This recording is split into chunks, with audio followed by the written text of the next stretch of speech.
This podcast may contain explicit language.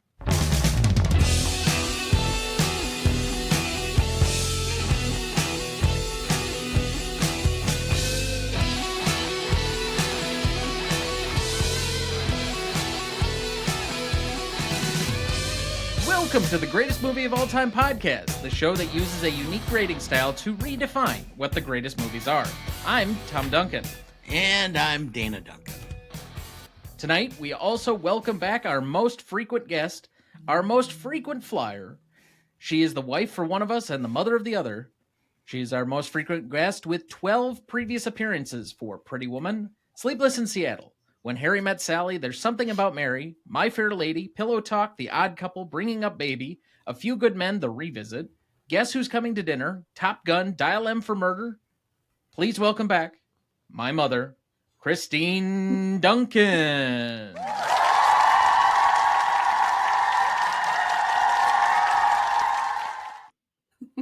Hello. I think there's a theme with all those movies.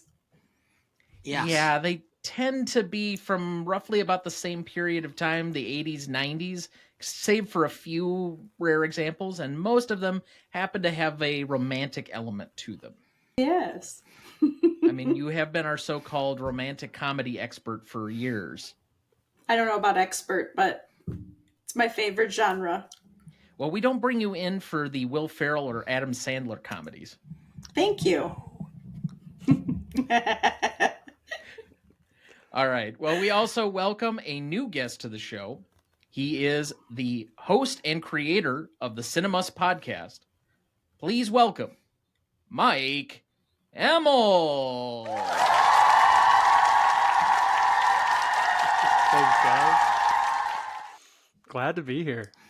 So, Myke, what is Cinemusts about? Cinemusts is about the hunt for essential movies. We use the great book, 1001 Movies You Must See Before You Die, to pull different movies to discuss, vote into a tiered system based on if you recommend them to everybody or some people or nobody, to try to compile the list of the movies truly everybody has to see. I'm assuming you use the expanded edition that's been updated a couple of times? We will use any movie that has ever been in any edition. So even movies that have since been cut on frequent editions are still eligible. Thank goodness, because we have lost some real good ones to the recent slew of contemporary stuff. So anything that's ever been in any copy of the book is fair game. All right. So unfortunately, you are subject to our first time guest questions. Tell us a little bit about yourself, what you do, and why you love movies. Okay, I'm worse at this one. I'm game for the other questions, but I am just a regular movie guy. I don't claim to be as much a cinephile, even though I'm wearing an Akira Kurosawa shirt. I am a teacher. I teach junior high English. I obviously love movies, but I have many nerdy passions. I'm an avid board gamer. Try to be as good a reader as I can. I pick up a guitar once every 6 months. So I dabble in a couple of different hobbies. Movies are probably my most long-standing hobby. I fell in love with them as a kid. Love the escapism, the worlds that they offer. And I'm always just on the hunt for like the next great movie that blows my mind, which was kind of a bit of why I started Cinemusts, is because I haven't nearly gone through even half of that book, and I'm always on the hunt for like what's the next one that's really just gonna rock my world, because I chase that experience every time I put on a new movie. Yeah, I would imagine being an avid reader and your job being an English teacher go hand in hand. Sometimes, you'd think I'd read more. Hey, I won't hold it against you. It's been a long time since I've picked up a book. I appreciate it. I tend to be more of the audiobook crowd anymore. Same. So, question number 2, the dreaded second question. What is your favorite movie and why? See, I don't dread this one because I just have an answer in the can, but my favorite movie is Raiders of the Lost Ark, and it's kind of, it's twofold. Like, it's a nostalgic pick. I've loved it since I was a kid. It's stayed with me that long, but it's, I don't know if I'm like allowed to kind of step on your feet here, Tom, and answer question 3 at the same time. Is that allowed? Go right ahead. I'll just say what question 3 is here. What makes a good movie for you? Go right ahead. Mix, match, however you want. So I'd kind of mentioned that primarily for me, movies are an escapism route. They're a way to get different experiences than, what I can kind of get in my day-to-day life. And so Raiders offers that in spades. It's an adventure movie. It's about going to exotic locales and following an adventuresome guy who can always make the best of a crappy situation. But I think what makes a movie good for me in general is that I'm on board for a movie that can establish its own rules and kind of lay out what it's going for in about the first 10 or 15 minutes. And then if it can play fair by that or up the ante, I'm in. So that kind of keeps me from being pigeonholed. I try not to say like, I don't do this genre. I like to give everything a fair shake. So, Raiders, rolls with this premise. I think another reason it's my favorite is like, I feel the pressure sometimes of my favorite movie needs to be something really profound or saying something about contemporary issues. And I get into this web of like, well, what's the contemporary issue I want to like most be engaged with and known for? And to me, Raiders kind of cuts the problem, because Raiders is not a deeply profound movie. It's just a great movie. It's a simple good versus evil story. It's action packed. It's funny. Every element of filmmaking craft, I think, is on full display, but it doesn't take itself too seriously either. It was made relatively on the fly, fast, cheap, kind of dirty, and everything just kind of came together for it. So it's just a blast. I consider it a pretty near perfect movie. And I think if I've read the list right, it's done pretty well on your guys' rankings, which makes me pretty happy. It's comfortably inside the top 10 and has been for a while. It was our first episode ever of the show, and we've revisited it at least once. We probably might revisit it again at some point. But you have a producer at the top of his game in George Lucas, a director who's at the top of his game, probably in his peak in Spielberg, a leading man who has obviously gone on to much bigger things, but is there a more iconic character than him leading as Indiana Jones and Harrison Ford? And you have one of the great screenwriters of all time just starting his journey on his second film in Lawrence Kasdan. It is a cacophony of everybody being at the right place at the right time, all meeting at their peak moments. And I don't know if I would agree that it's not a profound film. The wonders of God are not made for fascists. Seems like a great lesson for me. I like it. So thank you for sitting through our questions. You answered it a lot better than most as far as best film or favorite film. I'm excited to be here. But let's get into the rest of our evening here. Tonight, for our 229th episode, we revisit the courtroom classic, Anatomy of a Murder, directed by Otto Preminger, written by Wendell Mays, music by Duke Ellington, the famous Duke Ellington, starring James Stewart as Paul Biegler, Lee Remick as Laura Manion, Ben Gazzara as Lieutenant Frederick Manion, Arthur O'Connell as Parnell McCarthy, Eve Arden as Maida Rutledge, Catherine Grant as Mary Pallant, George C. Scott as Claude Dancer, Orson Bean as Dr. Matthew Smith, Russ Brown as George Lemon, Murray Hamilton as Alphonse Paquette. Dad, what is Murray Hamilton more famous for? Jaws. Yes, he is the mayor from Jaws. Yes. Brooks West as Mitch Lodwick, or as he affectionately became known in our household over the last two evenings, the Boob District Attorney. Ken Lynch as Sergeant James Durgo. Recognition for this movie? Based on a book of the same name, Anatomy of a Murder, was released on July 2nd, 1959, making this... Boy, of course, now I got to do the math in my head here just for a moment. I think this is the 65th anniversary this year. Okay, I was born 4 years afterwards. I'm 60, so yes, 65. Okay. On a budget of roughly $2 million, it is estimated to have grossed $8 million during its theatrical run. Upon its release, Mayor Daley of Chicago temporarily banned the film in the heavily Catholic city. Preminger filed a motion in federal court in Illinois, and the mayor's decision was overturned. The film was allowed to be exhibited after the court determined that the clinical language during the trial was realistic and appropriate within the film's context. Seems rather quaint to me at this point, but we'll get to that later. Quaint, especially after 1968, Mayor Daley. Well, when they're Look, making gotta such a love big him. deal out of the word panties, that just like Yeah. that's said in commercials anymore. Anyway, I know. and Some of the words he was mouthing on the floor of the Democratic Convention 9 years later. Anatomy of a Murder would go on to receive 7 nominations at the Academy Awards for 1959 for Best Picture, Actor for James Stewart, Supporting Actor for Arthur O'Connell and George C. Scott, Screenplay for Wendell Mays, Cinematography, and Film Editing. In 1989, the American Bar Association rated this as one of the 12 best trial films of all time, and it was listed as the number 4 on the 25 greatest legal movies as well. Anatomy of a Murder has been honored by the AFI on the following lists. AFI's 100 Years, 100 Movies, it was a nominated film. For AFI's 100 Years, 100 Thrills, it was also nominated. For AFI's 100 Years of Film Scores, it was a nominated film score.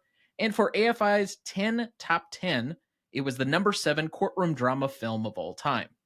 In 2012, Anatomy of a Murder was added to the National Film Registry by the Library of Congress. Anatomy of a Murder currently holds a 100% rating among critics on Rotten Tomatoes, very rare, a 95 score on Metacritic, and a 4.2 out of 5 on Letterboxd. So as we begin each week, Dad, what is your relationship to this film? This is a film that I always had heard about and I never had an opportunity to see until I would assume it's got to be about a decade, maybe a little longer ago. And needless to say that I was taken by its accuracy and realism. So I think this was one, I know famously on this show that I have said that I've watched every Best Picture winner, not nominee, that I'm still working on. It'll probably take me a lot longer than the winners. But every Best Picture winner and every AFI Top 100 film from both of the lists. Now, this was not included on either of the AFI Top 100, but once I finished both of those projects, I started to focus in on other things that I could do to have like certain movie completion goals. And the AFI 10 Top 10 lists became one of those goals. So this was one of the films that I watched kind of ticking off all the courtroom drama movies because those are an easy one for me to kind of go to. And I think I watched this maybe 5-6 years ago. I think I watched it again during the pandemic. And for whatever reason, earlier this year, I have a playlist on a particular app of movies that are just like go-to favorites of mine, ones I can put on in the background and work to. You just need kind of a background noise type of thing. And this movie just happened to come on and when I pressed the shuffle button. And I was glad that it did. So I played it. And then it came up again later this year when somebody in my film discussion group from Madison decided that he wanted to cover this film. So that obviously worked out. And now we're discussing it yet again. So this is, oddly enough, the third time this year that I will have seen this film. And each time I'm still captivated by how good the film is, how charismatic, and how 2.5 hours seems to fly by. Mom, was this your first time watching it? I think so. I don't remember ever having seen it. I love James Stewart, so I think I would have remembered this film and I would definitely watch it again in a heartbeat. I think there was things that I missed first time through. So I was reviewing and trying to look for my quotes and my scenes, and there were a few things I scratched my head and go, I'm not sure I remember too much about that particular scene. I think it would have been good had I watched it once again. But yeah, so this was my first time, and I thoroughly enjoyed the film. Mike, had you seen it before? Yeah, this is I think third time for me. I came to it same through the AFI 10 Top 10. I remember watching that when it was broadcast, and I miss the AFI things. I wish they would do another anniversary edition of that big 100 list. I've been waiting for that. But yeah, it got on my radar through that. So when that list was first published, I'd watched it. I bought it again when I started collecting Criterion Collection Blu-rays. I snagged this one, watched it then, and now this is time number 3. I thoroughly enjoyed the movie. I'm a gigantic James Stewart fan, so like that is all you have to say to get me to watch a movie is that he's in it. It's like he can be in it for 30 seconds. I'll still watch the movie. So yeah, I really love it. So I think it must bug you then that this lost to Ben-Hur for 1959. Yeah. So you graciously you'd offered me options between two shows, and I could come on for Ben-Hur, I could do this, and I think what I said to you was like, well, you can either hear me talk about how much I love James Stewart, or you can hear me talk about how much I hate Charlton Heston, and you decided to go with the positive thing. Yeah, we respond more positively to film thoughts than, often negatively. I will say there are films that I've definitely decried, but that's because I have to cover all of these. But it's easier when people love things as opposed to just outright hating them.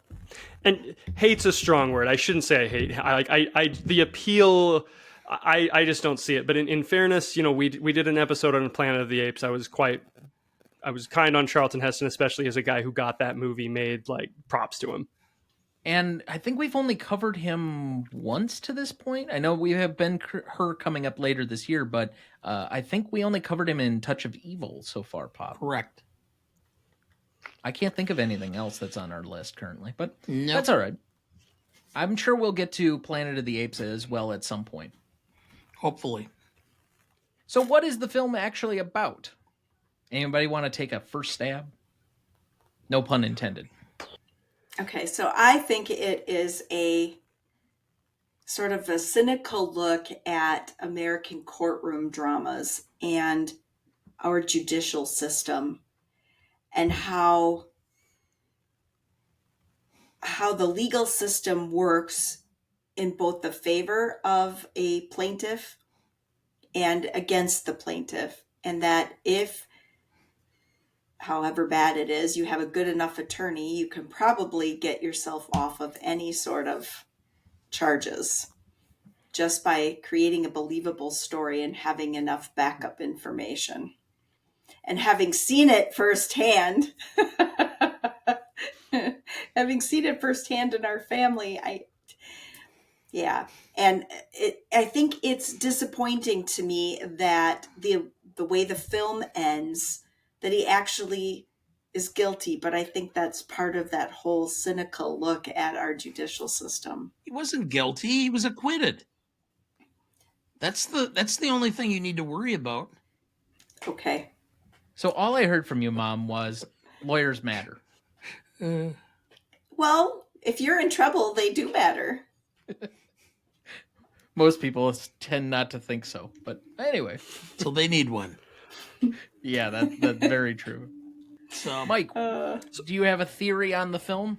Yeah, well, to me, the movie is about the power of language and the power of the story. And, I was thinking a lot about how it applied to my job that, I work with junior high kids who, sometimes my class is the worst part of their day because it's like, we're going to read a book or, and they don't see the point. And, the movie to me is this point that everybody fabricates an image, a story. You need the correct arrangement of language, of attitude, of manners to get what you want. And, tying that in, that also can manipulate things on an incredibly profound level, literally life and death.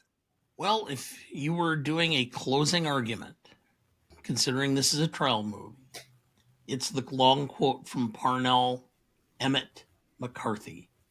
12 men go off into a jury, or 12 people, go off into a jury. 12 different minds, 12 different hearts, from 12 different walks of life, 12 sets of eyes, ears, shapes, and sizes. And these 12 people are asked to judge another human being as different from them as they are from each other. And in their judgment, they must become of one mind, unanimous. It's one of the miracles of man's disorganized soul that they can do it. And in most instances, do it right. Well, God bless juries. So I came down as a slightly different version of this. Much like our episode last week on the Shawshank Redemption, I do think that a lot of this movie is about the redemption of different people within the film. So for Paul Biegler, he gets a second chance at a law career. For Parnell, he stops drinking, cleans himself up, and gets a chance to do something he's never really dreamed of. For Maida, she's likely to finally get paid at some point. We just don't know when. And not have fish in the refrigerator? Yeah. Maybe. Oh my gosh. Maybe. Laura gets redeemed because she's no longer somebody who's faking a rape story, and she gets kind of satisfaction that her cause within the whole thing, her justice is restored within the course of the film. And I would also say, obviously, Lieutenant Manion gets redeemed because he gets acquitted of the charge itself. So maybe they're family in total. But I think there are a lot of people outside of maybe George C. Scott that basically get redemption in this. He's a prosecutor. He doesn't need to be redeemed. I don't think he's looking for it either. So then, Dad, what is the one mistake no trial lawyer should ever make? Never ask a question you don't know the answer to. And where was that in this film? Oh, Spoiler warning. Yes, Spoiler the warning. defining moment when Dancer asks if she's been carrying on with what she then discloses to be her father. Ah, yes. No loose cannons. Never do it. Don't go there. So, as the only technical attorney in the room, even though three of us work in the practice, how accurate are the legal portions of this film? Very accurate. We'll talk about the one scene where he's interviewing Manion, and quite frankly, I've used the same type of thing, which is I go through the law and I tell them, I don't care what the facts are.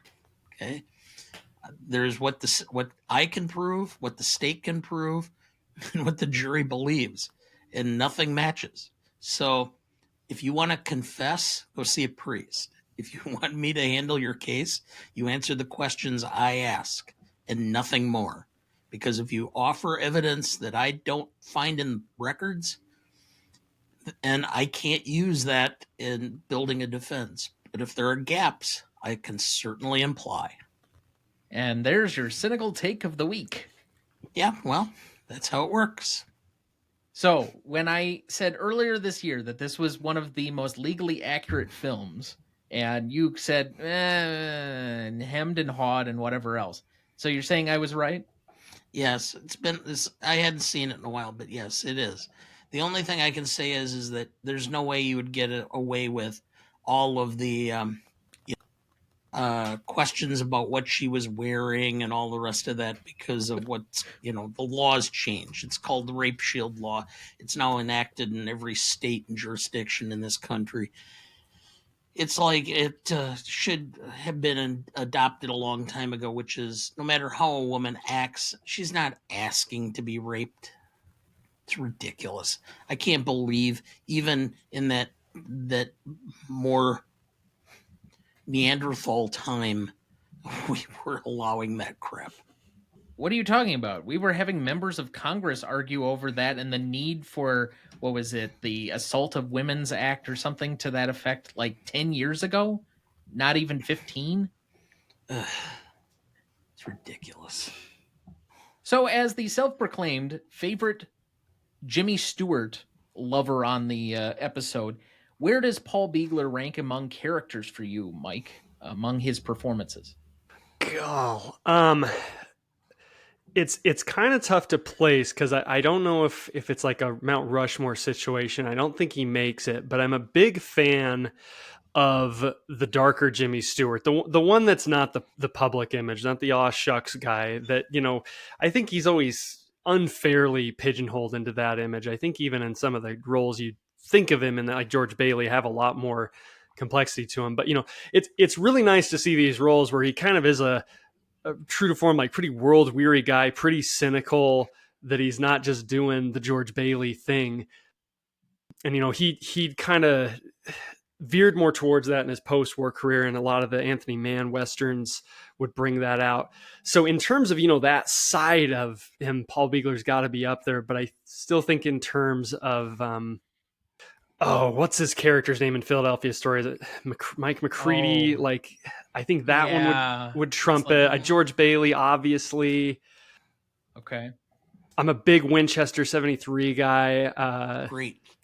So it's tough when you're talking about one of the greats and he was just hitting home run after home run after home run. this is good. It's doesn't maybe make my top 4 or 5, but like that shouldn't be held against what he does here. I personally hold this above Mr. Smith because Mr. Smith has such a almost naivete to the movie anymore that it's hard to take that completely seriously, at least for me. I would probably put, maybe this is just becoming a favorites list, but yeah, I think it would be hard to separate him from like George Bailey, of course. I do love him in Rope, but I think that one would probably be forced out. So then you're looking at Rear Window, you're looking at potentially Vertigo. Liberty Valance is probably up there as well. I mean, he's got so many good characters. It's hard to say what are his top 4 or 5, but I think this would be very close to that like 4 or 5 spot for me. Yeah. I'm with you. Well, I haven't seen every single film, and some of them I know I've seen, but I don't necessarily remember everything about them, as we've discussed previously. I think his acting in this and Rear Window come pretty close. I don't know. I think George Bailey is first, but these two have got to be 2 and 3 or both tied for second. I think he does an excellent job of being a serious actor. He played a country bumpkin, but yet when it came time to be in the courtroom, he didn't act like a country bumpkin. He knew his stuff. And you see a softer side in him, like you do in some of his other characters, with how he treats his friend Parnell, and as opposed to the softer side, when he's trying to deal with, I'm trying to think of the actor, Grace Kelly in Rear Window. He does soften a little bit, especially toward the end of the movie. So you get him playing the serious but soft character as well. He did have a human side to him. So I thought, that's my opinion. Yeah, it's kind of a different role for him to be kind of the smartest guy in the room, but he always seems to have an angle. It's one of the very few roles that I really feel like he has a handle on everything at every point in the movie, almost like a con artist, that he can get one up on everybody that he's around. You're not going to add Greatest Show on Earth to the list of iconic roles? What was it, like Bubbles the Clown or something? Yeah. Yeah. I still want to know why now the you hell just he named was in the it. other Charlton Heston movie we forgot we did on the show. That's right. We did do that one. It's one I want to forget. Well, you can very easily. I think it's our shortest episode at like 29 minutes. You did not have anything to say on that movie. It was when I was a little kid, and it was one of my favorites because it was about the circus and the circus train and circus people, and now I watch it and I'm going, boy, I was a stupid kid. But anyway, we've all had those movies from childhood that we look back on and we're like, why the hell did I like this? That's why I try not to watch many movies from my youth anymore. Dad, did you have a top 4 or 5 of Stewart performances? it's not considered or thought about a lot, but I would have to put The Man Who Knew Too Much into that level because he was the glue for that film. Everything revolved around him, and he had to be so many things at so many times and have to deal with so much, and to be, I love that performance by him in that. It's a Wonderful Life, Winchester, called Northside 555. 777. 777. Okay, my mistake. Is another great performance of him. So I'd be hard pressed to come up with just 5. Liberty Valance, even though him playing a young lawyer, no. Still, it was a great performance. I mean, there are plenty of people in their 60s still trying to play a young lawyer. Yeah, fuck you. Oh, that was so set up. It was right there. I know. So no Harvey fans on this particular episode? I think he's good. I think there's a lot, to ask an actor to imagine you're acting opposite a giant rabbit. So like that would be maybe on the short list. Another one I'd throw out is Destry Rides Again, just being like the pacifist gunslinger. I eat that crap up. Boy, I mean, there's several that I haven't seen, like going back to 27 when he did Seventh Heaven yet. That was like the first Oscars. I also haven't seen Spirit of St. Louis yet either. So, I mean, that one could possibly begin there, but he's just got so many different Miller. roles. I liked him in the Glenn Miller story. Sure. I forgot about that one. Obviously a very prolific actor. Back in the days when you were making 4 movies a year or you basically had no career. So, Dad, are you ready to dig into this a little bit further? Do you have our plot summary ready for us? I do. Anatomy of a Murder is a gripping courtroom drama that follows the defense of Lieutenant Frederick Manion, Ben Gazzara, who was accused of murdering a local bar owner. Manion claims the killing was in revenge for the alleged rape of his wife, Laura Lee Remick. Defense attorney Paul Biegler, James Stewart, takes on the case, navigating a intense legal battle filled with moral ambiguity, unreliable testimonies, and psychological intricacies. The film explores themes of justice, truth, and the complexity of human nature, leaving the audience questioning the true nature of guilt and innocence. Thank you. Did you know? Part of the controversy surrounding this movie was because it included use of the words bitch, contraceptive, panties, penetration, rape, slut, and sperm. I don't know, that just sounds like maybe any Scorsese movie. Well, let's just put it up. I remember James Stewart being on Carson, and his dad wouldn't speak to him for like 3 months when he went to see the movie. Just Yeah. hold. Okay. Did you know? In another federal lawsuit in Chicago, the daughter of the real-life murder victim from the 1952 case sued Dell Publishing and Columbia Pictures in July 1960 for libel over accusations that the book and movie, quote, followed the actual trial too closely and portrayed the two women in an unflattering light. The suit was dismissed less than a year later in May 1961. Did you know? Otto Preminger sued Columbia Pictures and its TV subsidiary, Screen Gems, when it sold this film in a package of 60 films to television for $10 million. In New York, ABC interrupted the 160-minute film 13 times with 36 commercials. Preminger was furious that his film was being mutilated and took them to court in a highly publicized case. He lost. Did you know? James Stewart's father was so offended by the film, which he deemed a dirty picture, that he took out an ad in his local newspaper telling people not to see it.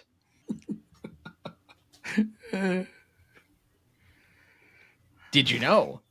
The interior of Barney Quill's bar is not a movie set. It's the interior of the Thunder Bay Inn Tavern in Big Bay, Michigan. It is approximately 325 yards down the road from the Lumberjack Tavern, where the actual murder, on which the novel and film are based, took place in 1952. Did you know? The law library in the courthouse was actually filmed in the Carnegie Public Library in Ishpeming, Michigan. I hope I got that right. It's Ishpeming. Ishpeming? Mm-hmm. Okay. We have clients there. I asked him once how to say it. The door that was opened in the courthouse, which is in Marquette, was the door to the men's restroom. The movie was filmed on location in Marquette County, Michigan. And with that, we will take our first break, and we will be right back.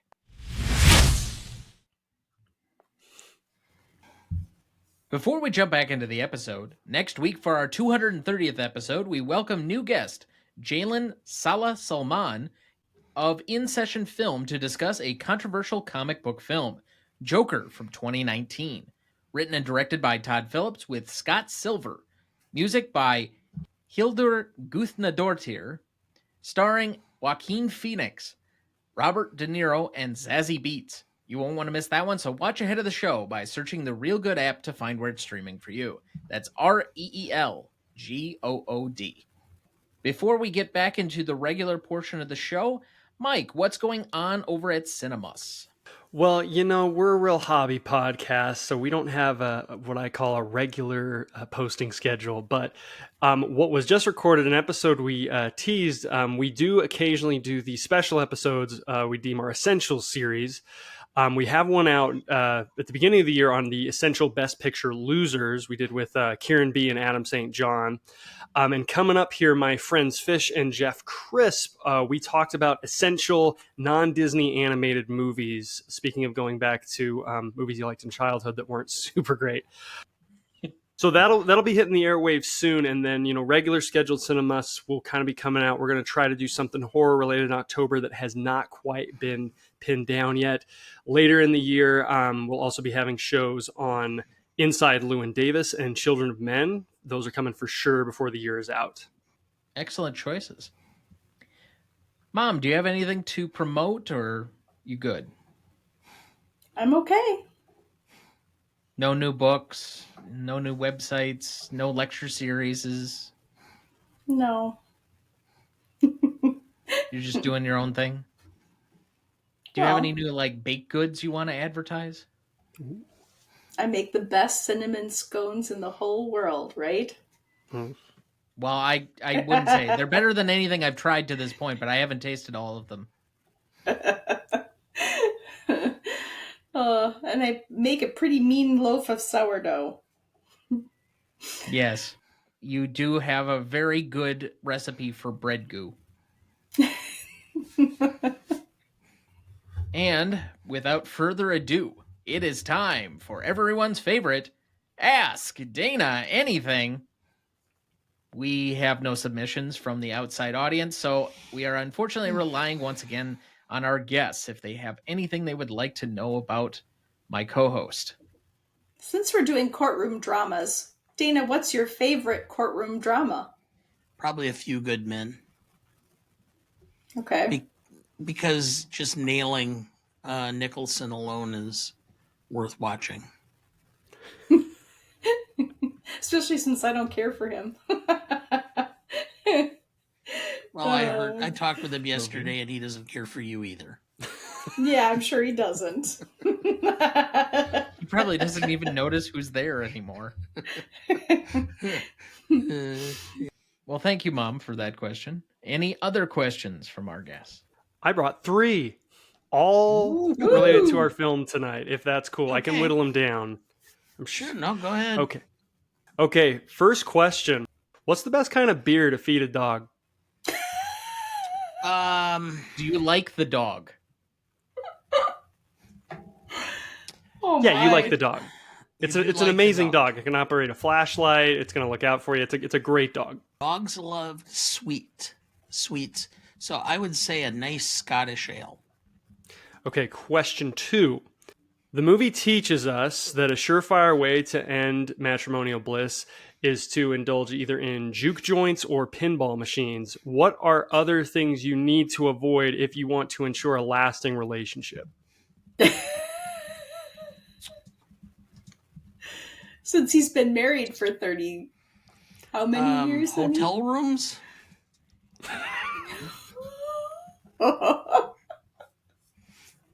Big 3. Well, should I add a qualifier? Is it all hotel rooms ever, or is it just hotel rooms with other people? Hotel rooms with other people, yes. Okay. Okay. And last one, we can cut this if it's going to rock boats too much, but is there ever anything your son has done that you would take a full page ad out to decry his actions? Oh boy. Which bet was it that he had to wear the sandwich board? Well, that was the one where I said that the Devil Rays had a good chance of making the playoffs, and they ended up in the World Series that year. That was not the one where it was the sandwich board. That was a much different bet that we will not describe the results of. I think I know which one it was. Yes, it involved shaving. I thought it was the one about the statistics class. No, it was whether or not the 2011 Brewers would make the playoffs. That was the sandwich board one. Because, as I put it at the time, I get a win-win. Either the Brewers make the playoffs and I have to pay up, or they lose and then Dad has to win. So no matter what happens, I win. For the most part, no. At least not yet. That was all But I I had. do appreciate you asking such a question with both of my parents on. I like to Now, keep it real. on the other foot, Mom, is there anything that I have done that requires you to take out a full page ad decrying my actions? I think this is an easier question. You have much more to complain about, apparently, than Dad does. Well, I don't know about complaining about. I guess it could be something that was funny that I should, broadcast all over. That's not the point of the question. It was pretty close to putting a full page ad about running through the solid oak door. Yeah, now that was, yeah. Do we give context to that story? I'd appreciate it. Okay, so I'm imagining all sorts of stuff over here. my littlest sister, who, well, with all little sisters, you have your moments of contention with sibling rivalry and whatever. Just to screw with her, because I am a psychological torturer of all people near me, went through a phase where I would just screw with her for the sake of screwing with her. And I guess it's not such a phase because I still continue to do it. Regardless, what was it? She was watching some show in the basement or something. And I came over and the remote was loose. And so I grabbed it and changed the channel and then put the remote underneath myself so that she couldn't get to it, just to screw with her. She takes to climbing on my back and then digging her nails into my face. Well, I didn't take too kindly to the second part of that. The one thing I kind of expected, the nails kind of, when anything gets into my face, it gets a little, I start seeing red. So she, how to describe it? She eventually gets fought off by me. And in her pettiness, I allow myself the time to kind of calm down. I had already been pretty steamed up, but essentially I took the remote away and eventually changed it to something that I wanted because I was angry at her by that point for digging into my face. She takes a small nail file case and with probably the best throw she will ever have in her life, underhand tosses this. And as I'm laying on the couch, it hits me in the head. So all I think at that point, because I have not completely calmed down, is I am going to tackle you and beat the ever-living tar out of you. Well, she's taking off down a hallway. And at the end of this hallway is a door, a solid oak door. And she gets to it just a second or two before I am able to get to it. Now, I, in my younger days, played fullback and defensive tackle in football. The door was not going to stop me. I put a shoulder down and tore through that sumbitch like it was butter, and it was barely there. Well, there are very few instances where I actually legitimately thought my father might kill me. That was one of them. The vein in his forehead was so protruding. Off the basement. We had we just spent finished a off ton of 3 money. weeks before. And this had been a newly installed stained door. He destroyed the door jamb. He damaged the door. No. I shattered the door jamb. It was in half. That was about the full page right there. Yeah. Well, consider this the full page. As he This is is impressive. Yes, he is, noted on numerous occasions. In crises, I tend to be, what's the term you used? Unsettlingly calm. Yes. It takes a lot to get me to that level of anger. No, it doesn't. No. it is very easy to trigger you in certain ways. First off, I know all of your buttons. But second, you only have to be a customer service agent with a foreign accent. It doesn't even need to be like outside the United States, just a southern drawl, and refer to you as Mrs. Dana Duncan twice.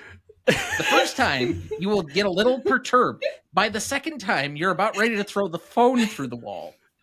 Or how about the FedEx man? I think you missed that, Tom. We have a new FedEx guy at the office, and he keeps delivering the packages to the private entrances instead of the front. And your dad has called him some nice things in front of the door and behind the door. I did not use profanity, but names like moron, idiot, dumbass were utilized. As I'm chasing there no out the profanity parking lot, used there? I'm chasing the truck out, going, no.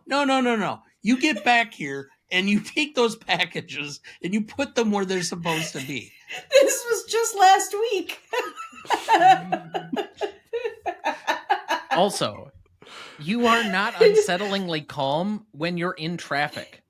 You are one of the worst perpetrators. Road rage. Yes. You get very upset very easily by anybody going like 5 miles under the speed limit. But thank you to both of our guests for all of your questions. We appreciate it. We can at least continue on this segment for 1 week further. All right. Let's move to best performance, which is where we left off. Dad, who did you have down? James Stewart. I concur.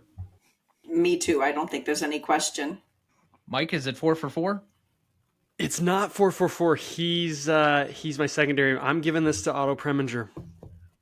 I was very close. There are a lot of really good framed shots, particularly in the courtroom, that given it's a live setting and not a set, that you had to go to, I think, some extreme lengths to do. But there are so many good individual performances in this. It's hard to recognize everybody. I thought one person might say something about Preminger, so I kind of defaulted to Stewart, partially because I think he is effervescent in this movie. He is radiating, again, the ooze of, I'm the smartest guy in the room. And he has this character almost intrinsically nailed, to the point that you wonder if this is Stewart playing a character or just he's being himself. I had Preminger second. See, and I have James Stewart second, so I think maybe we just flip-flopped. For me, where I gave the edge is just in a courtroom drama, you're working with tried and true tropes, and there's only so many ways to shoot a trial, shoot a courtroom, and so just some of the choices that were made, and trying to think about what makes Anatomy of a Murder one of the best, and how does it set itself apart. And what you were saying, just like the blocking, I was really fascinated with. But I think also this idea, to go back to your kind of what the movie's about quote, Dana, with the jury, that so much is laid in the story on what the jury can believe, or how does a jury disregard what's here. Like, it's all about the jury, and yet we don't see them a lot. And it kind of took me most of the way through the movie to realize, like, it's Preminger's kind of made it us, that we don't have these long-standing shots in the jury box, because he's making us the jury, and he's getting us where the action needs to be. So his use of his wide shots, and when he comes in close, and even just the really procedural nature of in a movie that's almost 3 hours long, and a majority of it being the trial, and kind of putting you in that zone that there is a lot of really dramatic things happening. There's a lot of performance happening in both a meta context and outside of it. I don't know. It just felt like there was such this fresh commentary on how the trial system works, the judicial system, this being from an outsider, that I kind of just had to give it props that he really did pull off something that does feel really unique and doesn't feel like a knockoff of just most other courtroom dramas you've seen before or after. Mom, why did you have Stewart? He is so smooth, and he's so suave, and he just exudes character. I think he just has a commanding presence in the film, and it's effortless. It's absolutely effortless. And if you are watching, well, kind of like Mike said, he makes us the jury. So you're watching intently what's happening inside the courtroom. And his statements and how he acts just seems so real that it's hard to separate him from truth, if you want to, from what's actually the drama. I had Stewart just because he becomes the lawyer. I mean, there's no part of him that's not believable. He knew exactly how to react, how to behave. There's just so much of this that is representative of all the trial lawyers I've known over the 36 years of my career. All right, secondary performance. I mean, Mike already said that he had James Stewart. So, Mike, what about James Stewart is secondary worthy? I think I would just crib everything you guys have said, that like he is astounding in the movie. And again, like it is an older, wiser, more world weary James Stewart. It's a very unique spin on his screen persona. He carries the movie. You know, he's in basically every scene. He's your through line. I really love what he does. We'll talk about when we get into, you know, our scene picks, that there's the Paul Biegler in the courtroom, and that's a performance, that's a character, versus, you know, who Paul Biegler really is and how he pulls that off. So like he definitely deserves so much praise. I gave the edge a little bit to Preminger. One, because I just didn't want to come off as too fanboy about how amazing James Stewart is, but also just, you know, the technical aspects of such a, you know, a big, ambitious film. But, you know, Stewart's just astounding. Dad, you had Preminger as your secondary. Why? Preminger did a fantastic job of keeping pace. The timing was great. It didn't lapse in any moment in the film where you're kind of bored. And he showed all aspects: the pre-hearing, the preparation, the trial itself, the intricacies, the strategy, etc., without ever showing the mundane or boring aspects of law. Because, I mean, for every hour you're in trial, you're generally spending an hour and a half, 2 hours, maybe even 3, depending on the complexity, preparing for the trial. And so, you know, he made it clear by how he interviewed how the interview of the witnesses was done, and such, that there was more going on to the story than what you saw before your eyes. And it's hard to do that through the lens of a camera. Mom, who was your best secondary? Maybe it's just because I like her charm, but I picked the Maida Rutledge character, Eve Arden. I just think she's just class, and her snippy little comments made me giggle. And I love the line where, you know, he can't stop until she gets paid, and she's the one that finds the fish. I mean, I I'm sure that there was not fish in there, but I can only imagine opening up a refrigerator full of fish like that. They only last a couple of days and they stink after 10 minutes inside the refrigerator. But just her little, I don't know, the way she carried herself was amazing. And like I said, she's full of charm and she's the perfect person for this role. So she was my secondary. You are very much your mother's daughter. She said almost the exact same thing, and I'm like, of course you did. Because it's basically the Thelma Ritter role in this movie. And I loved Thelma Ritter. I know. Eve Arden was known for my generation as being Madge, who had everybody soaking their fingers in palm olive. In palm olive. Yes, but before that, she was had a very successful radio show, and at one point in time was Danny Kaye's paramour. He had a long-term, multiple-year affair with her, almost broke up his marriage. So I'm going to go off the beaten path and talk about somebody that we haven't mentioned yet to this point, but I think the script writing in this is exceptional. Wendell Mays creates a really great script that's witty, that goes through all the legal aspects and keeps them very realistic, that adapts what's actually a real trial and a real book into something that's a lot more. And he takes all of these elements and is able to still find a lot of humor in a very serious subject. This could have been a very dry, very difficult and serious movie, and that would have taken off a lot of different courtroom dramas up to that point and probably since. But this isn't that kind of movie. Despite the crime, you still need a certain deftness of lightness that is capable of at least keeping you entertained throughout the course of the movie. And I think that the script aids a lot into that, especially when we're going to get to lines coming up. Most charismatic, I have Arthur O'Connell for Parnell. Did anybody else have him? I thought about it. He's a longtime character actor, so I mean, recognizing him on all kinds of shows through the 50s or 60s, 70s, even to the early, but no, I did not. So I specifically had him because I think he's the most easily likable character, despite his kind of inability to lay off the drink, if you will.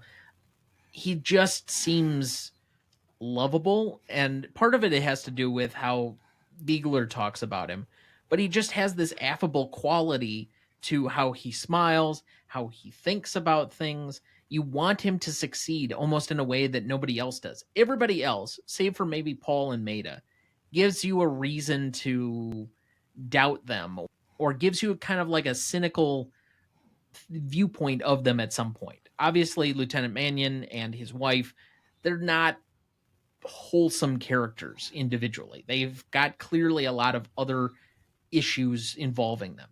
So it's, to me, it's going to be one of those three as a charismatic. Even though I think Lee Remick is, gorgeous in this movie, I go with Arthur O'Connell. And I have Lee Remick. I think because she's trying to play somebody who is subtly alluring and very believable, that she could have gotten herself into the situation, if you believe that sort of, can occur. And the fact that she was the second choice for this film was interesting as well. I don't know if you read about that, but Lana Turner was actually chosen to play the role. And in my homework, I saw that she decided to turn it down because they would not let her wear her custom gowns by her designer. And so they offered it then to Lee Remick. And she was offered the part of the daughter, Mary, Plant. Mary Plant. And she didn't want that. They wanted the lead role, or she wasn't going to do anything. So they said, well, they'd already offered it to Lana Turner. And then they called her back and said she had the lead role, and she didn't believe them at first. So I think that she knew in her mind what she wanted to do with this role, and she just exuded sex appeal in a movie and in an era where that wasn't, for a typical woman, a good idea. You having trouble with your hearing aids there, Ma? Yeah, not my hearing aids. My headset, my ears are tiny and they keep coming out. They just fall out.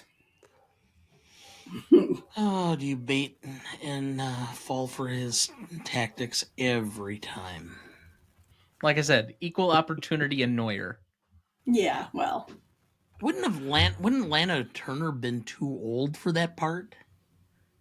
I don't know. It's not really distinct at what her age actually is, I guess. Mm-mm.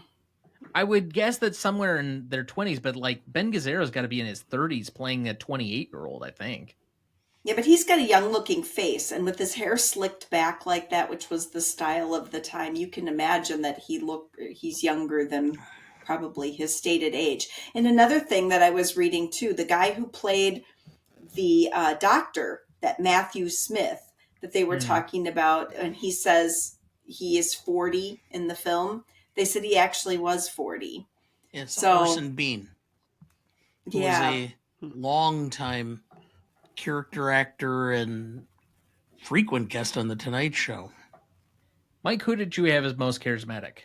George C. Scott. I think it's pretty impressive to be able to come into a pretty big production. I think this is like kind of his big break. I don't think he'd really done much before this, but to be hired to play like the antagonistic attorney that's supposed to like really threaten the James Stewart and actually pull it off, to really feel like a viable threat, and just like the way he can pour the acid on, admittedly tips a little too far towards the end where he makes the big trial lawyer mistake, maybe a little overdone, but just even the sidebars and chambers with the judge and how they're kind of feeling each other out, and well, why don't we just file the appeal just for the sake of formality, and just how they size each other up. He's a presence right when he gets there, and you feel that like the entire way through, and I think it's super impressive for a young actor to go head to head with a living legend and hold their own. Yeah, it's very reminiscent of his performance the following year in The Hustler. Mm-hmm. Dad, who did you have? I had Lee Remick, simply because she had to. The performance was good, and she looked great, and you believed every aspect of it. She had to come across as being both concerned about her husband, at the same time she had to be just, how do I want to put it, provocative enough to believe that there might be more to the story than what she was telling. So she did a really great job of that, and she looked every part of the wife that every guy would be jealous of. All right, let's move to best scene then. Just a second. I want to just make one more mention, which is the judge. Yes. I just want to make, yes, the judge. Right. The judge, or if you are a student of American history, the very famous Army McCarthy hearings, one of the attorneys in those McCarthy hearings, and this is kind of what's perceived as the end of Joseph McCarthy and McCarthyism. That was the guy who was the judge, Attorney Walsh. Do you have no shame, or Senator McCarthy? Decency. Decency, yes. And the chiding that went on. And, this is a guy that had a pretty significant part for a non-lawyer, or for a non-actor, just an attorney playing a judge. So I thought it was an interesting choice in casting. Oh, definitely, but I don't think he makes any less of the film. I was like dying to find a category to fit him into, just his level-headedness, kind of chipper attitude about like the shenanigans he's having to put up with and put down. Like he was a very welcome presence in the movie when things get very high energy, and he kind of is like your sensical through line. So I wanted to find a slot for him somewhere, and he got edged out everywhere, but I'm so glad he got mentioned. He keeps a very calm overseeing or presiding presence on the movie.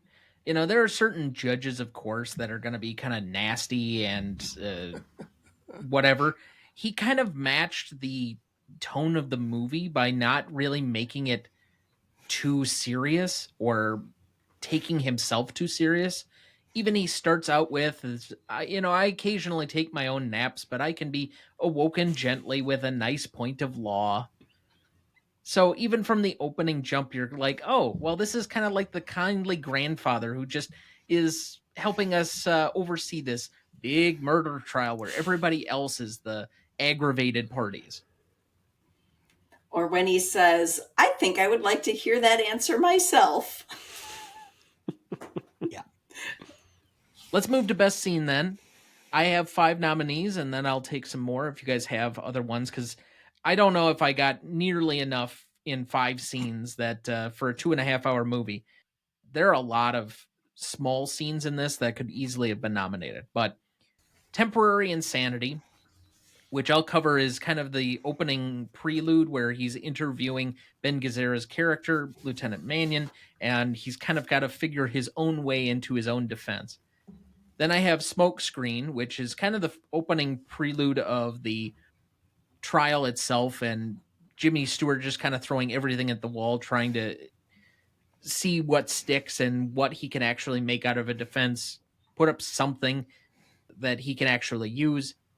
Then I have Cut into the Apple, which is kind of self-explanatory if you've seen the film. I have Baiting the Hook, also somewhat self-explanatory. And then I have finally the final confrontation or the climax of the film with Mary Plant. So, what did I miss? I think you missed the scene about the panties. I think it's classic. It talks about, whether they're going to be continuing to use this, and it brings about the whole discussion of the rape. It's kind of a turning point.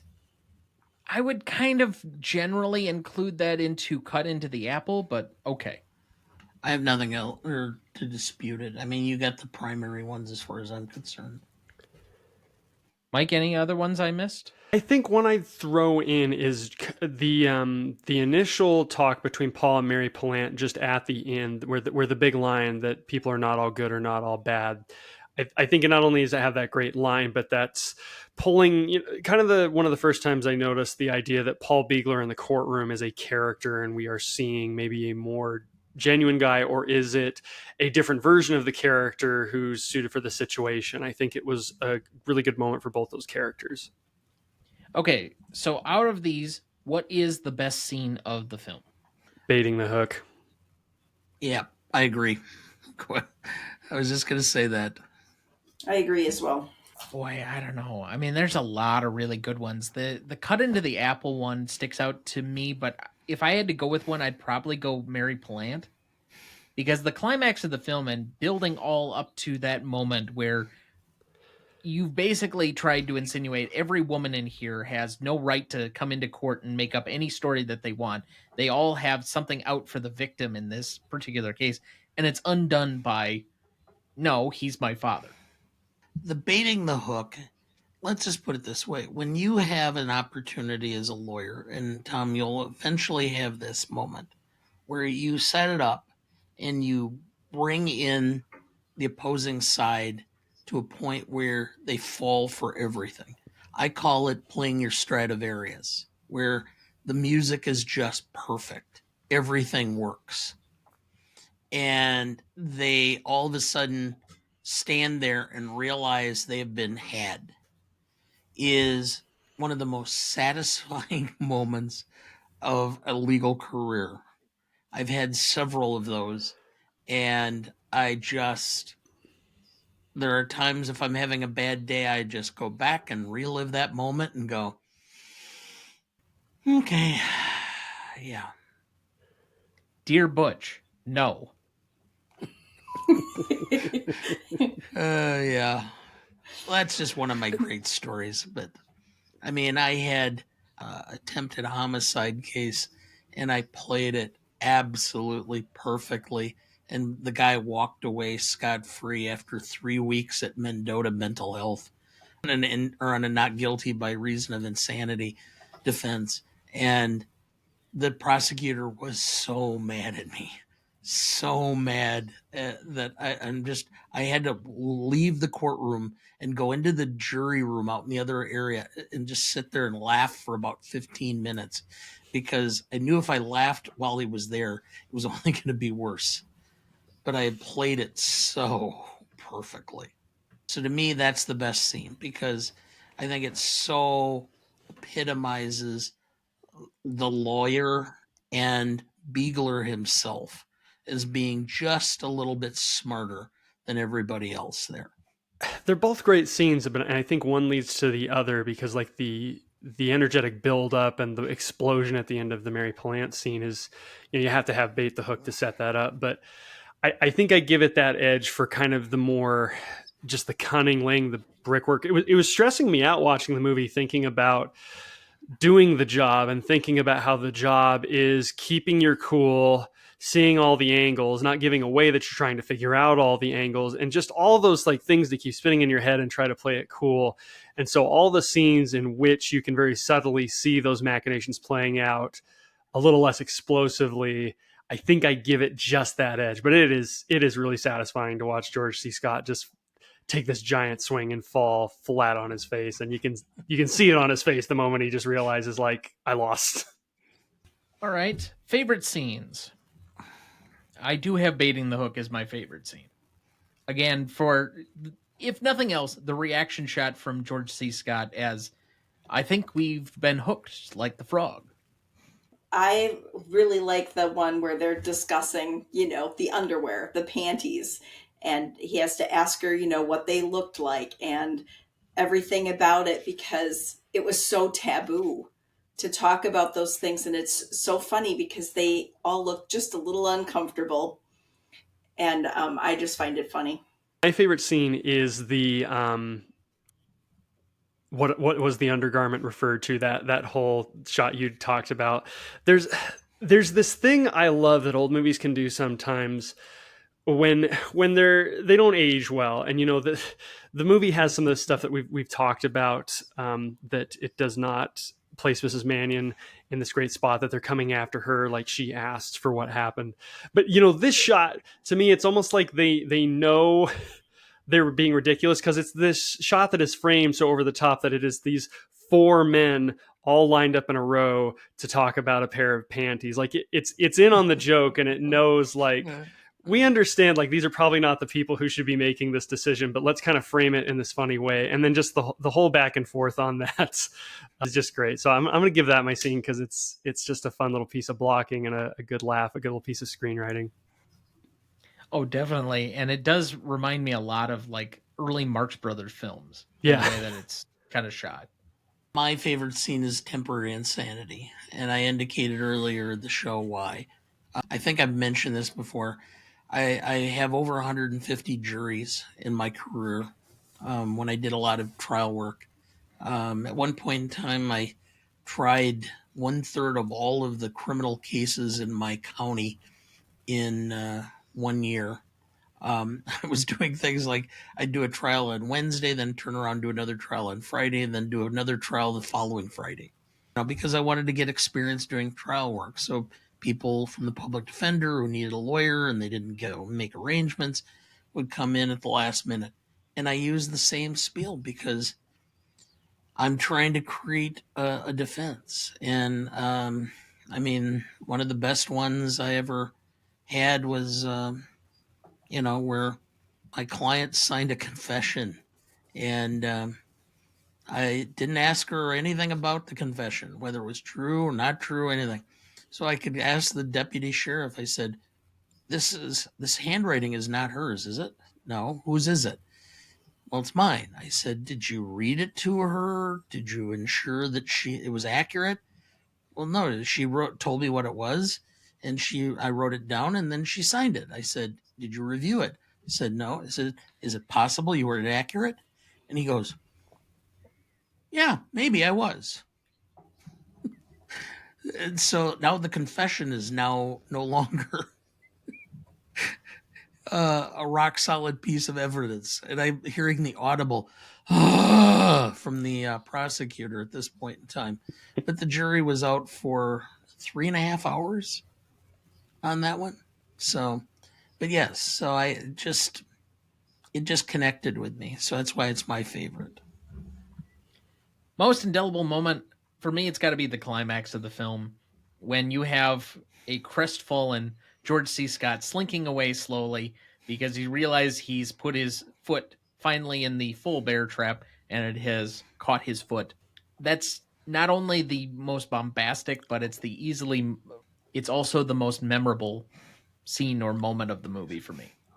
What I've been mulling over in my head today, and what I think is my most indelible moment, not that yours isn't either, Tom, but is at the end of the film when they drive up and they're gone and he realizes that he's never going to get paid. And then it makes you wonder with that letter whether, he was really guilty, whether this whole thing, was all made up to cover up something else, and it just leaves you hanging. Spoken by a lawyer's wife. For me, it's the Mary Pallant examination, and I've had a couple of those moments. I had one where it was a sexual assault. I kept saying that my client didn't do it, and I had evidence to that effect. I had the defend or the victim saying that it didn't happen to my investigator. We get to the trial, and the prosecutor goes, "And you were in his apartment, yes. And then you were talking, yes. And then he started putting himself into a position where he was flirting with you, correct? Yes. And then you had sex, correct? No. And then after that, and everybody in the courtroom, because the prosecutor's continuing on his examination, and I said, I look up, I remember going, stop. Your Honor, could I have the court reporter read that answer back? I knew what the answer was, but of course I'm asking this so that the jury pays attention to what it was, which is she just testified that he never sexually assaulted her. And so at that moment in time, so that's why the Pallant thing, because you get in those situations in trial work where all of a sudden things fall apart and you just feel like the blood drains from your body. I'm going to go with one of the quieter ones, and it's actually that scene I talked earlier, the kind of first sit down with Mary Pallant, where the big moment of like, one thing I've learned is people are not all good and not all bad. Kind of a simple line, but I think one that is a break from a lot of the really bombastic tricks. And the thing I kind of like about the moment is like, it did make me, at first I was kind of just warmed by it, like, oh, it's the real Paul Biegler. And then sitting with it thinking like, oh, what if it isn't? Like, he's still there on a mission. What if this is just a different tactic? And what that says about the character and his pursuit of getting what he wants. And that's just a moment I have been able to shake. And maybe just because it's one of these few moments you get out of the courtroom that it kind of stood out a little bit more to me. But I'm going to go with that one. All right, so that looks like a great spot for our second break. We'll be right back.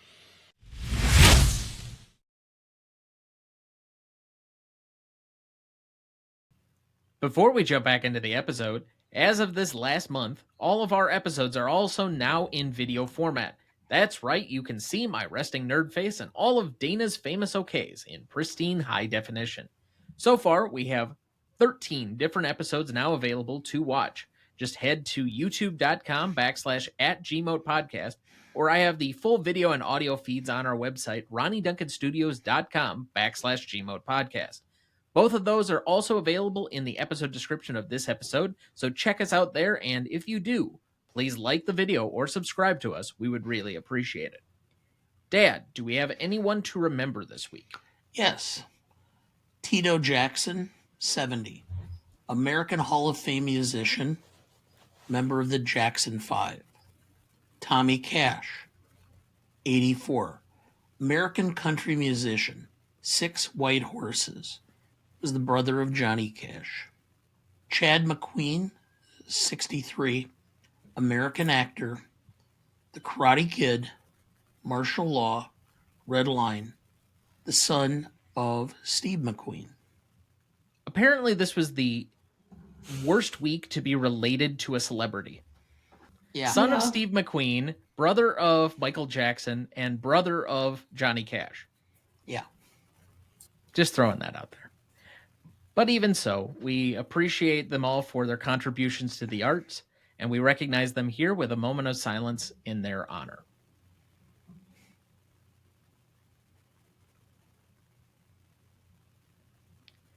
Thank you. Let's do our awkward transition to best, funniest lines. First one I have up, Claude Dancer. When I was overseas during the war, Your Honor, I learned a French word. I'm afraid that might be slightly suggestive. Most French words are. I have one by Parnell. Did you give the lieutenant the well-known lecture?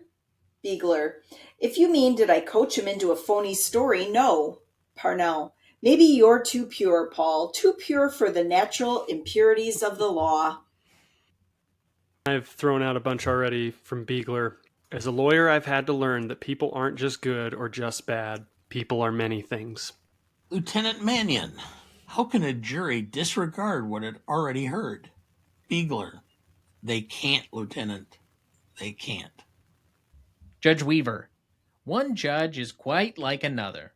The only differences may be in the state of their digestions or their proclivities for sleeping on the bench. For myself, I can digest pig iron, and while I might appear to doze occasionally, you will find that I am easily awakened, particularly if shaken gently by a good lawyer with a nice point of law. Biegler. Look, Laura, believe me, I don't usually complain of an attractive jiggle, but just you save that jiggle for your husband to look at, if and when I get him out of jail. Biegler, you're fired. Maida, you can't fire me until you pay me. Biegler. Your Honor, I don't think I can dignify this creature with any more questions. I've used something like that multiple times. Biegler again. The prosecution would like to separate the motive from the act. Well, that's like trying to take the core from an apple without breaking the skin. Maida Rutledge. If this refrigerator gets any more fish in it, it will swim upstream and spawn all by itself. Another one from Judge Weaver for me. A creature that cannot talk will be a welcome relief. Produce the dog. Biegler. I'm just a country lawyer trying to do the best I can against this brilliant prosecutor from the big city of Lansing. I've used that too. Not quite, but similar. The intent was the same. I'll use one that Dad already quoted, but Parnell. 12 people go off into a room. 12 different minds. 12 different hearts from 12 different walks of life. 12 sets of eyes, ears, shapes, and sizes. And these 12 people are asked to judge another human being as different from them as they are from each other. And in their judgment, they must become of one mind, unanimous. It's one of the miracles of man's disorganized soul that they can do it, and in most instances, do it right. Well, God bless juries. Biegler. Mr. Paquette, what would you call a man with an insatiable penchant for women? Paquette. A what? Biegler. A penchant, a desire, taste, passion? Paquette. Well, a ladies' man, I guess, or maybe just a damn fool. Judge Weaver. Just answer the questions, Mr. Paquette. The attorneys will provide the wisecracks. Last one I have is a Biegler. All right, the cat's out of the bag. It's fair game for me to chase it. Parnell. Gin? I knew there was something wrong with that guy. I never met a gin drinker yet that you could trust. I like gin. I don't get that. That's why I drink bourbon. I'm out. Mom, you got any left? Yeah, this one, and I was looking for it because it struck me at the time during the movie, but it's Biegler talking to Manion, and Biegler says, she's a very pretty woman, your wife. Manion, a man gets used to the way his wife looks. Biegler, yeah, I can see that. I thought it was profound. I'm out. Was it profound, Dad? So am I. Any left, Ma? No. Okay. All right, let's move to the Stanley rubric. Legacy is up first, and for those who have not listened to the show prior to this episode, legacy is a measure of roughly the legacy of the movie for both the audience and the industry at large, the industry including critics and potentially podcasters like ourselves who are part of the general media and creation of what movies are, versus the casual fans as well as the diehard cinephiles, and what is the actual legacy of this movie after the initial 5 years in which it was released. So let's roughly take a jog here from roughly 1964 until now. What is the legacy of this movie? Dad, would you like to go first or second? I'll go first this time. Okay. Firm and industry. I mean, it's on, all of the big lists of, courtroom dramas. By the way, AFI had its top 10. It was 7. Any guess as to the 6 before it?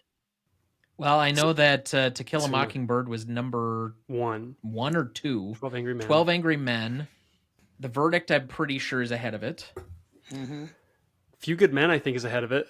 A Few Good Men, I think, was ahead of it. Correct. What's 3? Yep. Witness for the Prosecution is in there It's somewhere. not ahead of it. Just above it.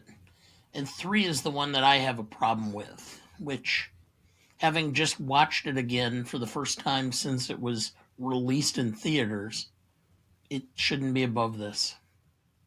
Kramer versus Kramer. Yep. I just never really considered that a courtroom movie, but okay. The end of it is a courtroom issue, and it's on a custody and questioning of the parents and all that. Yes, but it's not the same, and I just find it difficult to put it above most of the rest of these films. Anyway, from an industry point of view, I have a 4. Okay, but the public, I mean, unless you're a cinemaphile, this is not a film that people are very familiar with. Most people have never heard of it, even less have even seen of it or seen it. So I have to give it a 1. So I have a 5 overall, just simply because it's a great film. I wish people would watch it, but they haven't. Instead, they watch garbage like the series of Presumed Innocent, which is just absolute balderdash. Or what is it, Love Island? Some reality trash. Yeah, well, at least Presumed Innocent is supposed to be a courtroom drama, but there's nothing about it that's believable. Oh, well, as long as we want to throw in barely believable courtroom drama TV shows, how about Suits? I had to stop watching it after about that first half season because I kept going, there's so many ways that these people would be disbarred. Well, the entire premise of the show can easily be undone.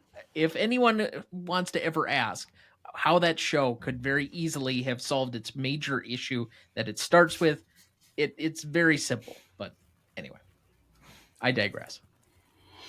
So while I have some disagreements with how you arrived at your score, I am not too different from where you're at. It does appear on a few of these so-called lists. For the most part, it was nominated for things. The only one where it actually made the list was the 10 top 10. So I don't know if that's really a point in its favor.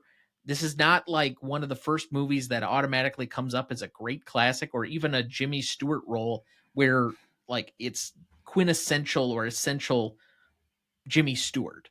So from that standpoint, I don't think that the industry quite has the level of respect for this that maybe I do, where it's kind of a somewhat of a personal favorite given the way that the legalese kind of plays out. With that, I only have that at about a 3.5 or so.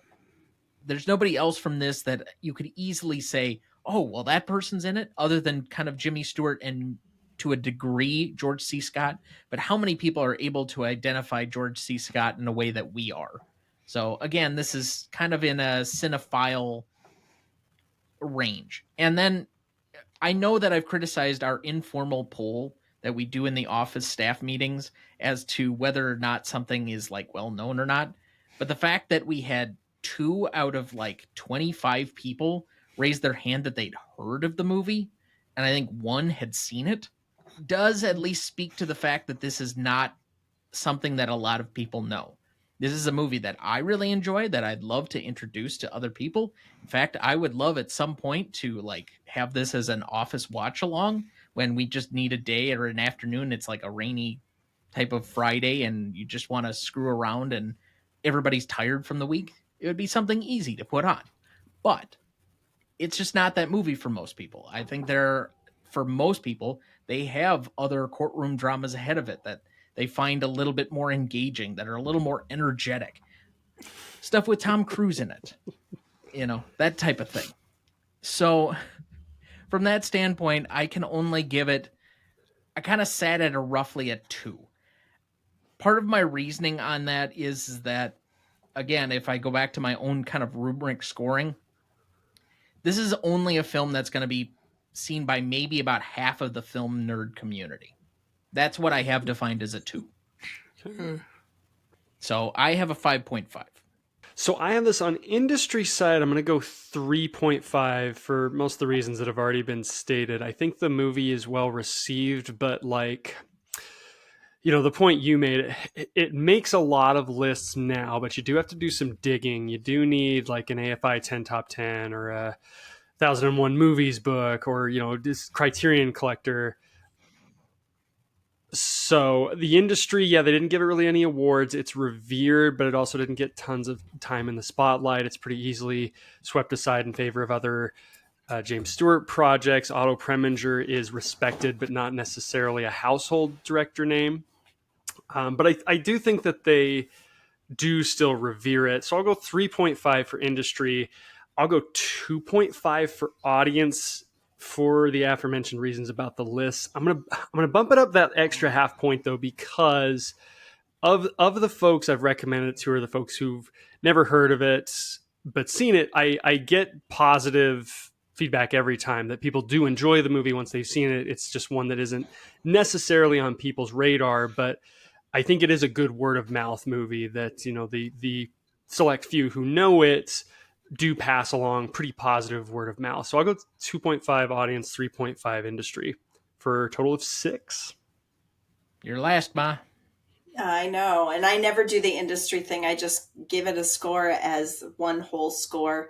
I have a 5 here. I'm right in the middle of the road. And for all of the same reasons that you did, it's such a shame that more people haven't seen this film.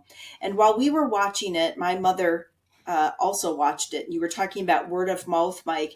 So this evening, my parents were both going to be watching the movie because my mom enjoyed it so much. She wanted to see it again and introduce it to my father. So I think in the context that it is an enjoyable film and it's easy to tell somebody, oh, you really have to watch this movie, it does have a legacy factor. If we could get the word out there, it might be more on the lists that you're talking about because it's well done, it's well scripted, it has great actors in it.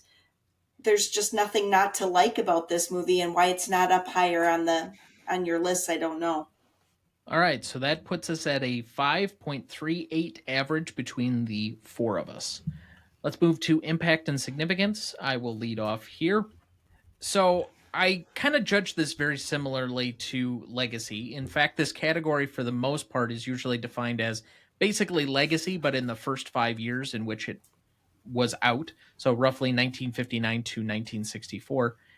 I think that this was somewhat seen, but given the fact that, again, it's very difficult to determine what box office numbers were like before like the early 70s, maybe even the late 60s, you might have some decent reporting numbers.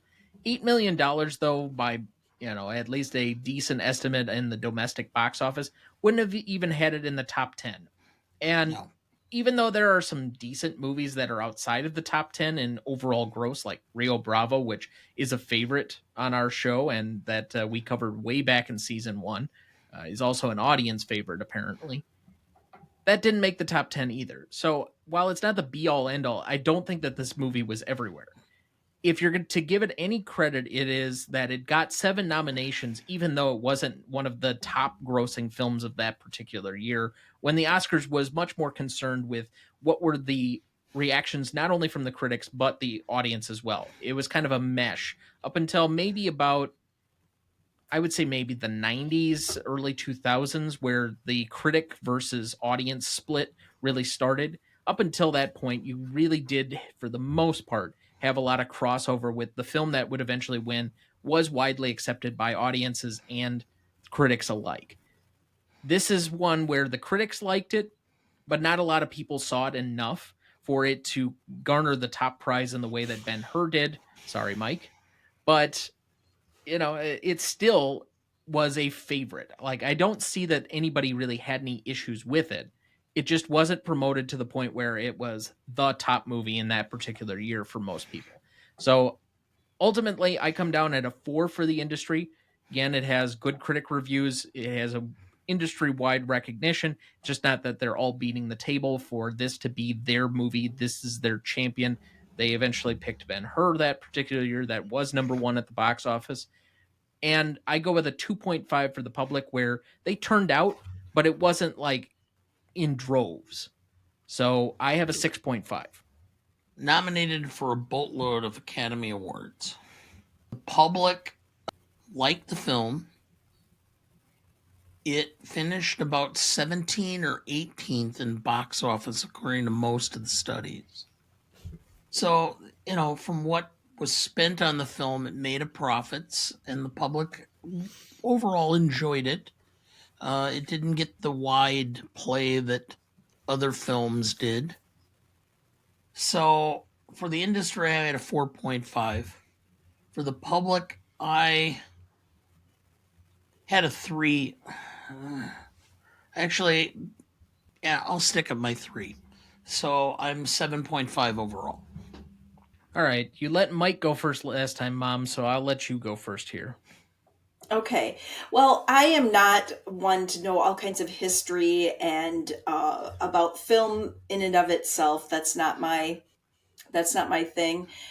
As far as impact and significance, I'm not sure how many courtroom dramas there were at the time. I think there is some significance in the fact that it was so close to what Dana says, is really like. So it was realistic in nature, that it may have spawned other directors to look at doing more courtroom type scenes in their films. But given the knowledge that it wasn't a big hit, I think that the impact was kind of low outside of that factor, so I gave it a 6. For your clarification, 57 was 12 Angry Men, 58 was Witness for the Prosecution, and then this was Witness 59. for the Prosecution was also 57, because they were both up in the same year for Best Picture. Okay. I have the list from the AFI, and they have Witness for the Prosecution as 58, but okay. Even so, To Kill a Mockingbird is 62, so this was a peak era for like serious courtroom movies. 7 Oscar noms is nothing to sneeze at, so there was definitely some impact. Definitely like the controversy surrounded it. Like if a parent is going to pull out a full page ad, Yeah, decrying their son's choice of movie, and their son also happens to be like one of the biggest movie stars in the world, like, to me that screams we're leaving a big impact. So I think I'm going to go 4 for industry.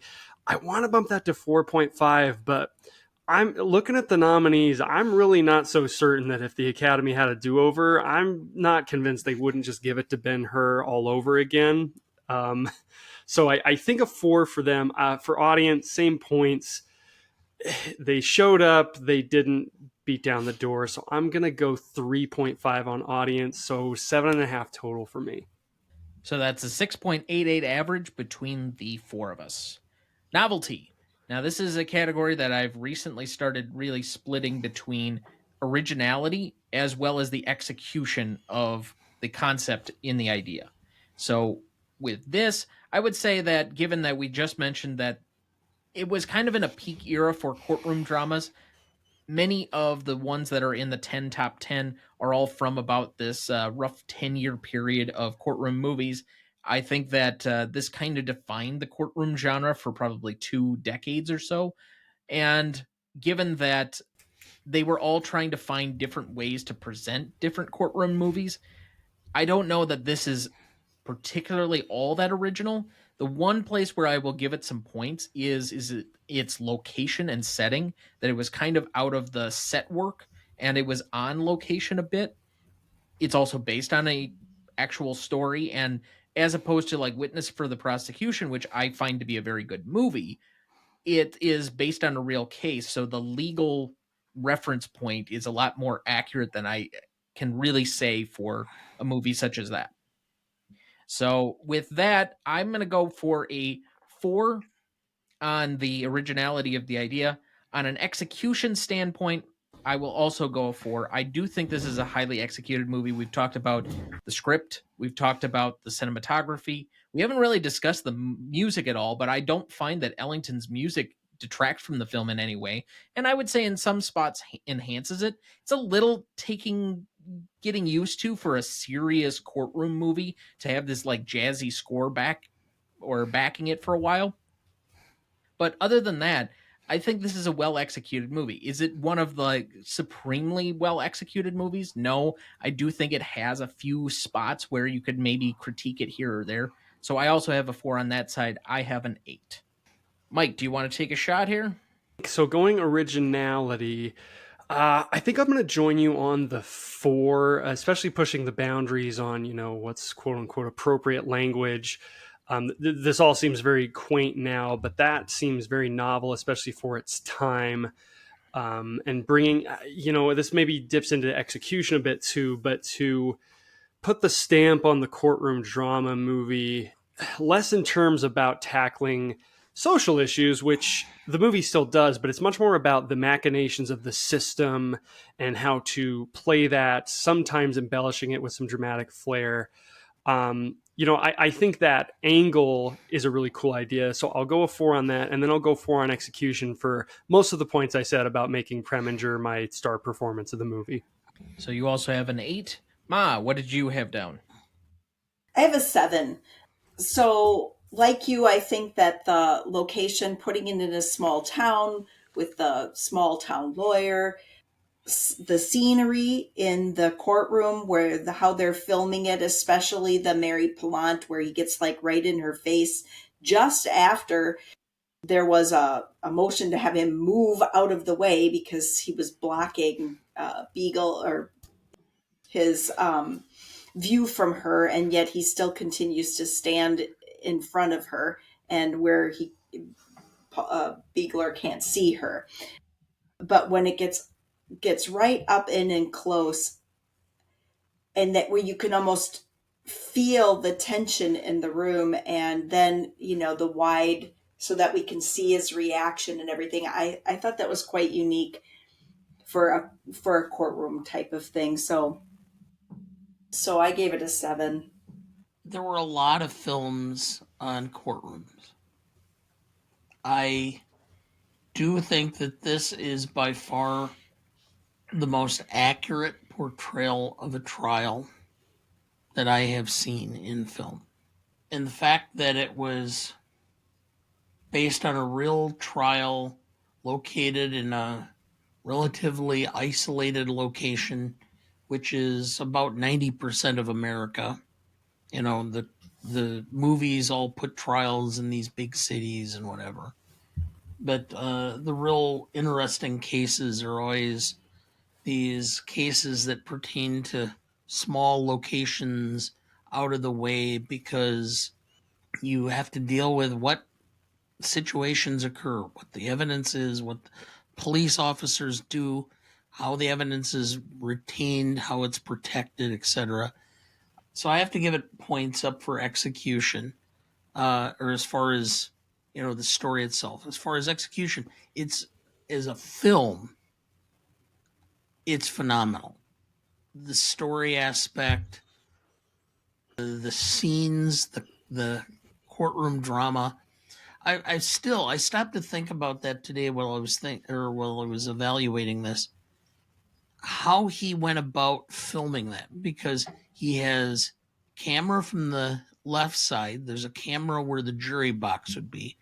There's a camera from where the witness box would be. There's a camera from where the bailiff was sitting. There's a camera that would show from where the jury or from the gallery was.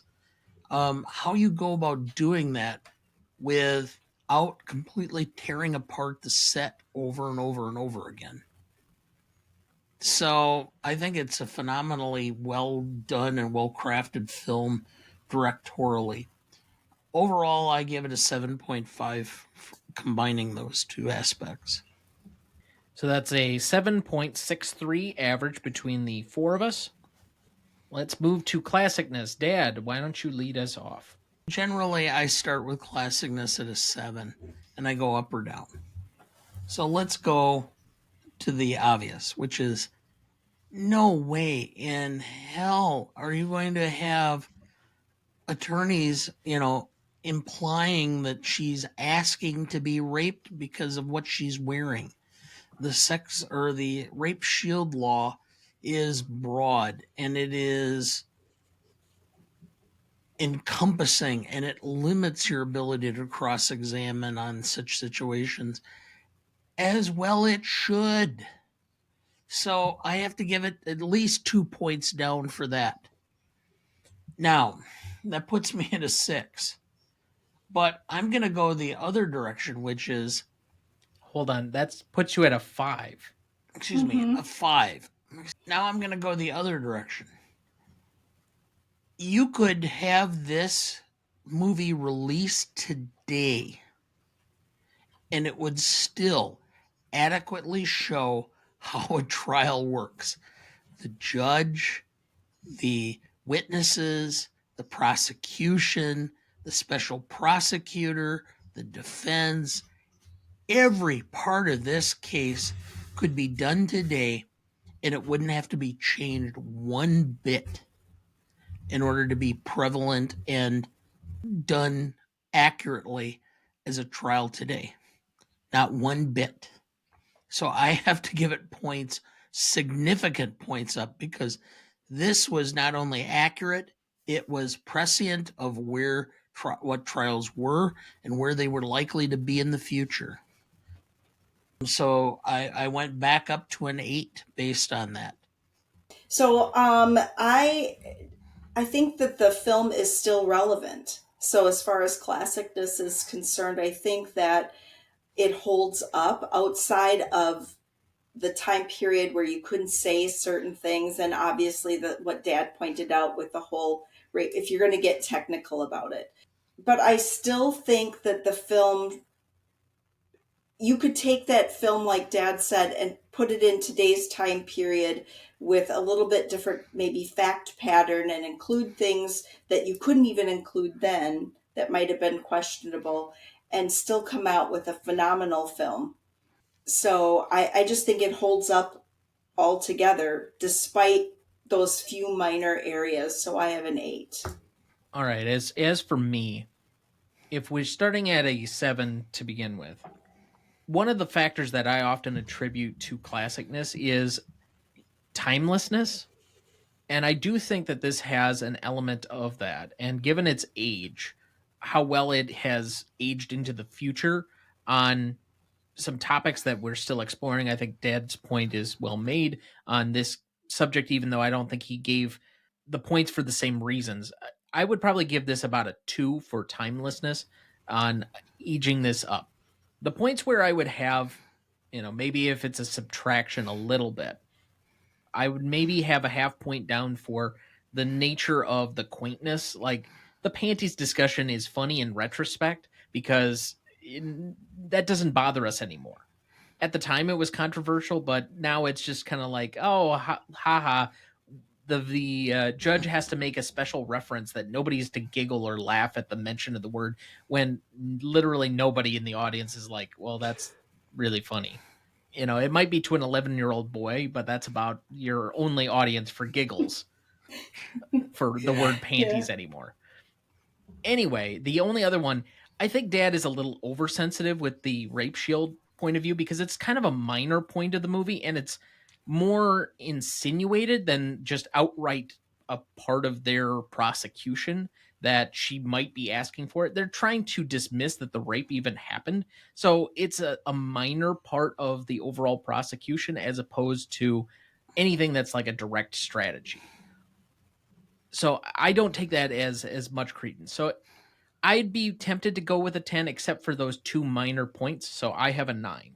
I'm also joining the 8 bandwagon. In terms of points, kind of the same points, that there's this small thread in the movie where it does take Mrs. Manion out of the equation, and that does seem like insensitive in a case that is largely, the defense is based on a sexual assault she endured. Your point, Tom, that line where the audience has a chuckle and Judge Weaver says, okay, you've had your laugh, but no more smiles. There's nothing funny about a pair of panties, that factors into the death of one man and the possible incarceration of another. And I said out loud, you're missing a key player in that. How about the woman who was attacked? It's a very small, part of the movie. Like you said, that's not a core thing it hinges on. So I don't dock it too much. I think also just in terms of sheer star power, I kind of throw that in this category that, we've got a lot of classic Hollywood talent with Preminger directing, Jimmy Stewart starring, George C. Scott, all this kind of adds to it. It's not a comedy, but I appreciate the levity. And I think a lot of the jokes did give me a giggle, or even the moments where, the lawyers get each other. So I don't think it was it's as endearing as a lot of the other stuff built around this era. I don't think it's quite on the level of a 12 Angry Men. It's a little underseen, but I think it retains its classicness. I think it retains a bit of the timeliness as well, because it's so much about the machinations of a trial, and you as an audience member get sucked in that because, again, Preminger is putting us in the jury box. So I'm going to give it an 8. So that's an 8.25 average between the four of us. Rewatchability. Ma, let's start with you. This was a first viewing 10. for you. 10? Mm-hmm. I would definitely be watching it again. Cool. Dad? Usually, if it's on my list of, yes, I'll rewatch it, and I keep it on a regular feed type of thing, is a 7. Actually, I originally put 7, and as the days progressed, I'm going to go to the 7.5. This is a film that, I just caught myself the other day, Dial M for Murder, which I just put it on for no reason. I was having a kind of a, bad day, or a day that I, needed to just have something to distract me a bit as I'm doing paperwork, and I put it on. This is going to be right in that vicinity. Am I going to watch it more than every, year? No, but I think about every year would be about right. So 7.5. I think I'm going to go a 7, maybe. Well, let me shout out to the incomparable Kieran B. I'll use his thing. So in terms of how likely to put it on my own volition, I'm maybe on a 3.5. I do love the movie. It is nearly 3 hours, and that is a tight 3 hours, a fast 3 hours, but is 3 hours nonetheless, which is getting harder and harder for me to block out. So I think I'm going to stick 3.5 there, but I'm going to go up to a 4 for if it's on somewhere, am I going to leave it on? Absolutely. I cannot get dropped into the middle of one of these courtroom scenes and not just get sucked into it. So I'll go 7.5. For me, on my own personal rubric of how I kind of decide this on our Kieran B test, to also use that, it's getting pretty close to kind of like a sick movie for me. I really enjoyed the film. Again, it's the third time I've seen it this year, and it really hasn't waned on me at all for being the third time already this year. So I'm not ready to quite go that high that I would give it a 5, but it's kind of in a 4.5 range for me, where once a year, maybe a little bit more often than that, I might put this on. It could be a very easy comfort film for me because it's got that levity to it that it makes it easily digestible. Now, as far as leaving it on, am I going to go out of my way? Am I going to really stop whatever I'm doing in order to watch this? Probably not. It's somewhere between I'm watching a few scenes and I'm watching maybe 10, 15 minutes of it. But it's not something that I'm making a plan to go back to, or making sure that I'm going to fit this in again, just because I kind of know it so well. So I have about a 3.5 on that. I have an 8 overall. So again, on this one, we have an 8.25 average between the four of us. Now, for audience score on this one, we had an 84% for Google users and a 91% for Rotten Tomato users, giving us an 8.75. So, to repeat the categories, for Legacy, we have a 5.38. For Impact and Significance, we have a 6.88. For Novelty, we have a 7.63. For Classicness, an 8.25. And Rewatchability, an 8.25. Finally, for audience score, we had an 8.75 for a final total of 45.14. And currently placing it on our list between Back to the Future and Gaslight Okay. for number 125. As usual, if you have any problems with any of our scoring, please write us at greatestalltimemoviepodcast@gmail.com, or you can find us on any of our socials at Gmote Podcast on Instagram, Twitter, TikTok, Letterboxd, and YouTube. Or you can find us on RonnieDuncanStudios.com/Gmote Podcast. That's GMOAT. Remaining questions for this one. Where do the Manions go? Anyone else? It doesn't matter. As part of the bond records, you'll have his serial number from the military. And if you file suit in Marquette County or whatever county it was, it would have been Marquette County, Michigan. You have the Soldiers and Sailors Act in order to obtain service. And the United States military will actually serve him with your paperwork for the services you provided. So he would have been well protected. That was a lingering question I had, was like, he really nonchalantly kisses off like the only paycheck he had coming in. So I was like, does he just feel confident he's going to be able to track him down, or is he really just kissing this off as a lark? Yes and no, but yes, you can track him down. Whether you're going to be able to collect or not, okay, but the military really does not like litigation for debt. It would directly impact his service record. So does that make the ending any easier for you, Mom? No, because my question is still, were they making up stories to cover up something else, or was she really raped? Okay. Was Manion temporarily insane? No. I don't know. Maybe. You don't Spoken know. like a defense attorney. You don't know. And it's not your job to make that yes, determination. It is. We've already pointed out that we're the jury in this situation, so we're supposed to make a determination. Would you find him guilty or not? The jury did, and they said not guilty. Yes, the jury in the movie. But you as a juror member. I don't know. That's not good enough. Yeah, you can't it be is. a hung jury. No. Okay. I'm going to expect an answer, counselor. I represented hundreds of defendants, and never did I have a trial where that I thought my client was guilty and he got off from the jury, because I never ask. It's not my responsibility. You thought he was temporarily insane and he should have been acquitted. Okay, thank you. Well, based on the evidence and yes, jury that's all you finding, have. yes. Okay. Good Lord. Golly. How successful is Biegler's firm after the case? Now, I think in the case of the actual attorney, he ends up on the Michigan Supreme Court after the movie. No, before. Is it before? Okay. Yeah, it was actually before. Yeah, I think based on that, depending on what kind of publicity they got, he probably did very well for himself after the fact. Define success. Are you paying well, at least your he bills? could pay his secretary. Can you keep the light? Can you keep the lights on? Can you buy enough supplies to tie flies for fishing? Can you pay your secretary? Hey, you're a success.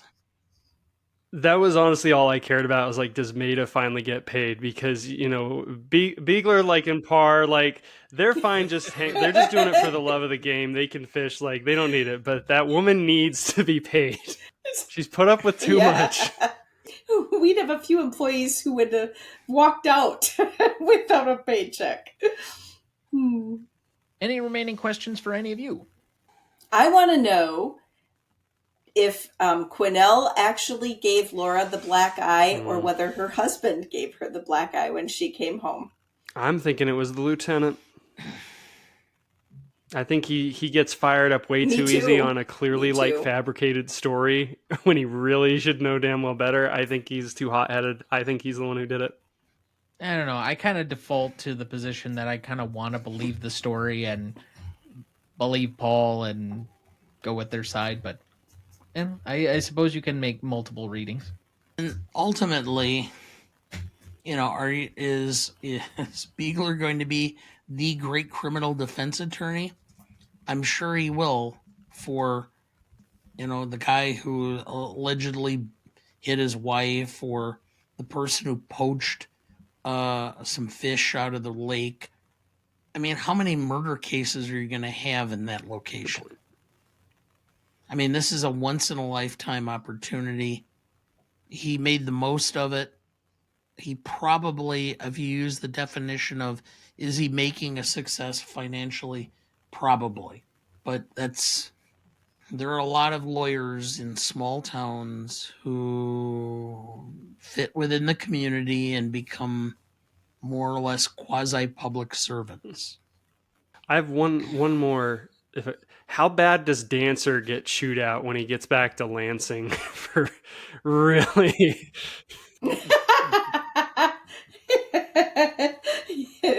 Exactly. Yeah, you stuck your foot in your mouth there. Yeah. I don't know if they get chewed out per se, but losing a high-profile case is not a feather in your cap. Losing a high-profile case to a guy from the sticks, that's the point that gets me, is there's going to be so much ego attached to it, not only for him, but everybody that's looking at him. You lost to that guy?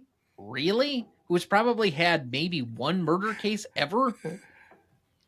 Well, I want to thank our guests for being on with us. Just a reminder, Ma, is there anything that you'd like to promote or put yourself out publicly for? Anything on social media that people would like to find you? Like pictures of cinnamon rolls or anything? Yeah, you might find those on my Facebook page.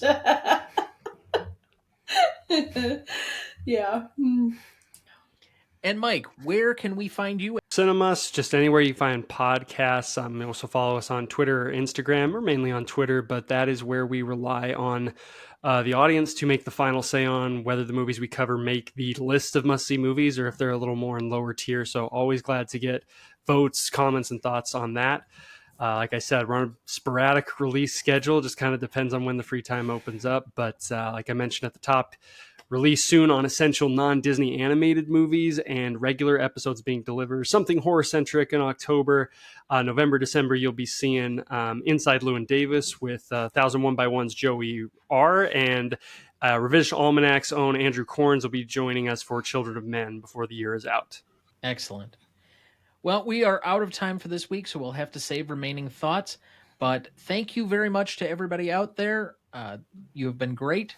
Thank you for listening. The worst part of having a mental illness is people expect you to behave as if you don't.